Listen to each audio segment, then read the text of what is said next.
মহিলাদের জন্য মহকুমা ভিত্তিক একটি থানা, তাদের সুরক্ষার জন্য দুর্গা স্কোয়াড অফিসারদের দিয়ে বানানো, আর কনস্টেবল জওয়ানদের দিয়ে, মহিলা পুলিশ কর্মীদের দিয়ে দুটি ব্যাটালিয়ন বানানোর কথা আমরা ঘোষণা করেছি, যেটা আপনারা কিছুদিনের মধ্যেই দেখতে পাবেন। কারণ আমরা পুজোর আগে 16,000 নতুন কনস্টেবলকে রাস্তায় নামাচ্ছি। ওবিসি জটে আটকে ছিল 12,000 রাজ্য পুলিশের, 4,000 কলকাতা পুলিশের। আমরা নারী সুরক্ষাকে অগ্রাধিকার দিতে চাই এবং বহু জিনিস রয়েছে, মহিলাদের শিক্ষা, তাদের সুরক্ষা, অর্থনৈতিকভাবে পিছিয়ে পড়া মহিলাদেরকে অর্থনৈতিক সাহায্য করা, বিবেকানন্দ মেরিট স্কলারশিপের মাধ্যমে শিক্ষিত মেধাবী দরিদ্র ছাত্রছাত্রীদেরকে উৎসাহিত করা, আইএএস, ডাব্লিউবিসিএস, আইপিএস সহ নানা ধরনের ইউপিএসসি বা পিএসসি কেন্দ্রিক পরীক্ষার প্রস্তুতির জন্য 30,000 টাকা করে এককালীন সহায়তা করা, এ ধরনের নানা স্কিম রাখা হয়েছে। আমার যুবক ভাইরা, আপনাদের জন্য আমরা আছি। 3,000 টাকা করে অক্টোবর মাস থেকে পাবেন গ্র্যাজুয়েট যুবকরা, আর যারা গ্র্যাজুয়েট নন, যারা ন্যূনতম শিক্ষা বা একটা শিক্ষা নিয়েছেন তার পূর্ণাঙ্গ গাইডলাইন আমরা বের করব, তারা 2,000 টাকা করে পাবেন। এক্ষেত্রে বাজেট বইতে যেটা আছে সেটা হচ্ছে মাসে যারা 1 লক্ষ টাকার বেশি রোজগার করেন, ইনকাম ট্যাক্স পেই, তারাই এই সুযোগ পাবেন না, এটা বছরে নয়। এটা ক্লিয়ার করতে চাই। অর্থাৎ যাদের পরিবার মাসে 1 লক্ষ টাকা করে রোজগার করেন তারা তো ইনকাম ট্যাক্স ছাড় আছে আপ টু 1 লাখ। 1 লাখের উপরে ইনকাম ট্যাক্স দিতে হয়। আপনারাও আমাদের সঙ্গে একমত হবেন, 1 লক্ষ টাকা যে পরিবারের রোজগার আছে তার নিশ্চয়ই এই ভরসা স্কিম নেওয়ার দরকার হবে না, সেটাই বলা হয়েছে। এটা কিন্তু বাৎসরিক ইনকামের ক্ষেত্রে প্রযোজ্য হচ্ছে না।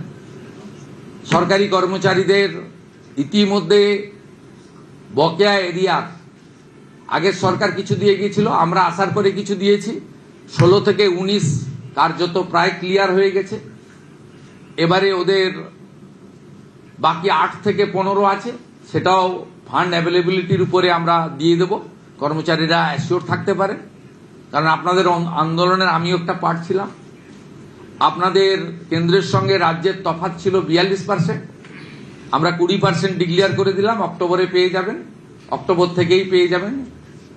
এবং আপনারা এতদিন ধরে আপনাদের অনেক কথা বলেছেন, প্রাক্তন মুখ্যমন্ত্রী অপমান করেছেন, ভিক্ষা দেওয়ার মতো 2% 3% দিয়েছেন, কখনো বলেছেন ঘেউ ঘেউ করবেন না।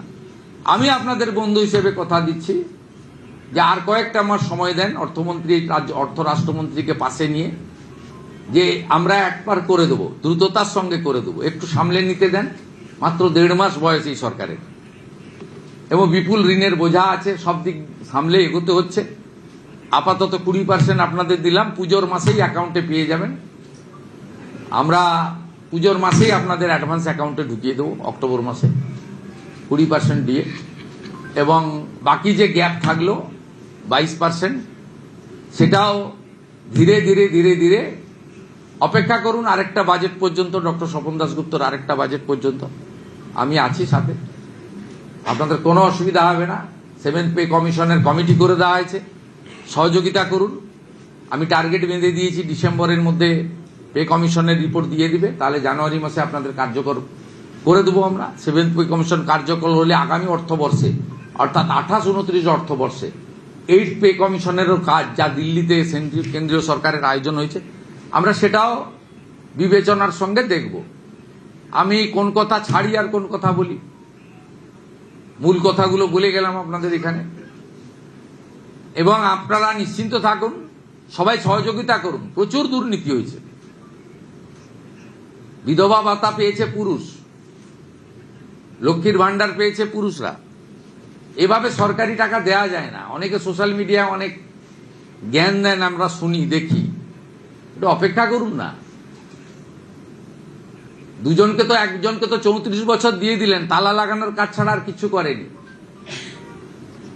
চিরকুটে চাকরি দিয়েছে পার্টির ক্যাডারদেরকে, আর একদল 15 বছর সাদা খাতায় চাকরি দিয়েছে। এরাই এখন বড় বড় কথা বলেন, ভাষণ দেন, সোশ্যাল মিডিয়ার প্ল্যাটফর্মকে ইউজ করেন এবং একটা বিশেষ সম্প্রদায়ের লোকদের উস্কানি দেওয়া কথাবার্তা বলেন। এই সরকার বাংলার সংস্কৃতি ফিরিয়ে আনার জন্য হেরিটেজ কমিশনকে পুনরুজ্জীবিত করা, আমাদের মঠ মন্দির সংস্কারের জন্য উল্লেখযোগ্য সিদ্ধান্ত নিয়েছেন। ৩,০০০ কোটি টাকা বরাদ্দ রাখা হয়েছে। আমরা তীর্থক্ষেত্র সার্কিট, প্রভু শ্রী চৈতন্যদেব সার্কিট, আমরা এগুলো করব। এই সংস্কৃতিকে কেউ অস্বীকার করতে পারবে না। আমরা এই সংস্কৃতির জাগরণ ঘটাবো, কারণ এই রাজ্য শুধু সাংস্কৃতিক রাজধানী নয়, এই রাজ্য আধ্যাত্মিক রাজধানী। এই পশ্চিমবাংলার আধ্যাত্মিকতার জাগরণ কালকে প্রধানমন্ত্রী শুরু করে দিয়ে গেছেন। ডক্টর শ্যামাপ্রসাদ মুখার্জিকে সামনে রেখে আমরা অনেক ঘোষণা করেছি। তার ১২৫তম জন্ম জয়ন্তী কিভাবে উদযাপিত হবে, ১২৫ ফুট উঁচু মূর্তি হবে, ওই দিনটি ছুটির দিন হিসাবে পালন করা হবে, শ্রদ্ধার সঙ্গে পালন করা হবে, ইত্যাদি ইত্যাদি। বিশেষ বিশেষ কয়েকটি বিন্দু উল্লেখ করব। একটা হচ্ছে আশা আইসিডিএস এর বোনেরা, আপনারা আশা করি খুশি হয়েছেন, ৫,০০০ টাকা বাড়তি বরাদ্দ পাবেন প্রতি মাসে। আপনারা ৪,০০০ টাকা চাইতে গেছিলেন, প্রাক্তন মুখ্যমন্ত্রীকে লাঠি মেরেছিল। বর্তমান মুখ্যমন্ত্রীকে আপনাদের চাইতে হয়নি, আপনি না চাইতেও পেয়েছেন। আপনারা অনেক কাজ করেন, হেলথ সেক্টরটাকে আপনারাই বাঁচিয়ে রেখেছেন। আইসিডিএস এর দিদিরা, হেল্পাররা, তারা নিজেদের সেন্টার চালানোর বাইরে গিয়ে সরকারকে অনেক সাহায্য করেন। আপনাদের জন্য আমরা করেছি। আরো অন্যান্য সেক্টর, প্যারা টিচার বন্ধুদেরও আশ্বস্ত করতে চাই, ৫,০০০ টাকা বৃদ্ধি ঘটেছে। আমরা অন্য রাজ্য থেকে আমাদের শিক্ষা দপ্তর কালেকশন করবে, অর্থ দপ্তরের সঙ্গে আলোচনা করবে, সর্বোপরি আমরা সিদ্ধান্ত নেব। অন্য রাজ্যগুলো বিজেপি শাসিত রাজ্যের সমান ধীরে ধীরে আমরা করব। আপাতত ৫,০০০ টাকা আপনাদের বৃদ্ধি করেছি। আর অন্যান্য ক্ষেত্রে অনেক ভুয়া নিয়োগ হয়েছে। আমরা ২,০০০ টাকা কেন করেছি, তার কারণ হচ্ছে আমরা সিভিক ভলেন্টিয়ার, ভিলেজ পুলিশ,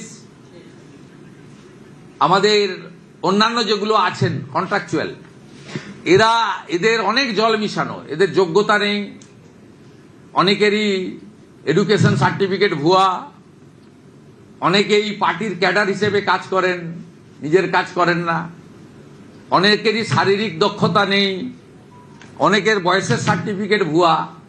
আপনাদের আপাতত ২,০০০ টাকা দিয়েছি, কিন্তু একটু ঝাড়াই বাছাই হবে। এটা এখন থেকে মেন্টাল প্রস্তুতি রাখতে পারেন। ছাঁটাই হবে না, কিন্তু ঝাড়াই বাছাই হবে। এটা একটা মাথায় রাখতে পারেন। তারপরে সঠিক লোককে সঠিক দেব। এতদিন এনবিএফ এবং হোমগার্ডরা বঞ্চিত হয়েছে আগের সরকার থেকে, মাত্র ১২,০০০ টাকা করে বেতন দেয় তাদের। আমরা তাদেরকেও ২,০০০ টাকা করে বৃদ্ধি করেছি। তাদের জন্য আমরা রিটায়ারমেন্টের পরেও পলিসি ভাবছি পরবর্তী সময়। তারা সত্যিকারে খুব অবহেলিত, বঞ্চিত অবস্থায় ছিলেন। উল্লেখযোগ্য কয়েকটি বিষয় রয়েছে যা জনগণের ক্ষেত্রে অত্যন্ত প্রভাব ফেলবে। এই সরকার ঠিক করেছে সব ICDS sector, primary, upper primary এবং হাই স্কুলে একদম পাইলট প্রজেক্টের অন্তর্গত electric connection all, purified drinking water, পরিশ্রুত পানীয় জল অল, প্রাইমারি এবং হাই স্কুলের ক্ষেত্রে বিশেষ করে অগ্রাধিকার রাঢ়বঙ্গের জেলাগুলি পাবেন। পরে উত্তরবঙ্গের হিল এলাকায় যেখানে আবহাওয়া একটু অনুকূল থাকে, পরে পরে আমরা যাব। পাখা লাগানো হবে। এখনো সব স্কুলে, সব সেন্টারে খাওয়ারের ইউটেন্সিল, প্লেটটা পর্যন্ত ঠিক যায়নি, সেটাও দেখবো। আমরা বলেছি পুরো পাইলট প্রজেক্টে। রান্না এখনো ২০-২৫% স্কুলে গ্যাস ছাড়া হয়, 100% গ্যাসের রাতে রান্না হয়। তার জন্য আমরা প্রজেক্ট নিয়েছি। সমস্ত হাই স্কুল এবং মহিলা কলেজ, কোয়েট কলেজ, যেখানে আমাদের বোনেরা, কন্যারা পড়াশোনা করেন, sanitary vending machine, napkin machine, sanitary vending machine আমরা স্থাপন করার প্রভিশন আজকে বাজেটে অর্থমন্ত্রী ঘোষণা করেছেন। এটি একটি উল্লেখযোগ্য দিক। মিড ডে মিলের বরাদ্দ ৬.৫ টাকা ছিল, আমরা আজকে ১০ টাকা করে দিয়েছি। একটু ভালো খাবার পাবেন। আরেকটা উল্লেখযোগ্য দিক আপনাদের হয়তো আলোচনায় আসবে না, যেটা পুণ্যের কাজ করেছে অর্থমন্ত্রী আজকে, সেটা হলো 56 টাকায় 3 বেলা খাবার দেওয়া হতো হসপিটালে। আমি পিজিতে ভিজিটে গেছিলাম,